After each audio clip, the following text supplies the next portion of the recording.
টুপসির ছেলেটা হয়েছে এমন, পড়াশোনা নেই, 3বার মাধ্যমিকে ব্যাক, চোখে মুখে বিচ্ছিরি রূঢ়তা, কথায় কথায় খিস্তি খেউর, ছেঁড়া ফাটা জিন্স পরে, বিড়ি টানে।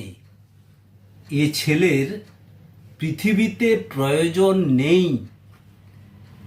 ছেলে হবে মেধাবী, দারুণ রেজাল্ট করবে, ডাক্তার হবে, তারপর পাখি হয়ে উড়ে যাবে প্রবাসের ওপারে প্রবাস। টুপসির অসভ্য ছেলেটা ফুটপাতে পড়ে থাকা ভিখিরির চিকিৎসা করায়।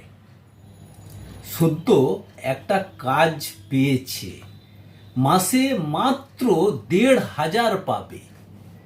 প্রথম মাসেই টুপসিকে নিয়ে যাচ্ছে তারাপীঠ, শান্তিনিকেতন।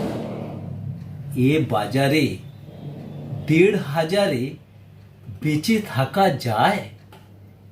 বেঁচে থাকা, বেঁচে থাকা, বেঁচে থাকা।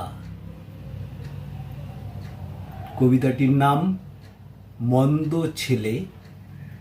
কবিতাটি লিখেছেন দেবেশ ঠাকুর। নমস্কার।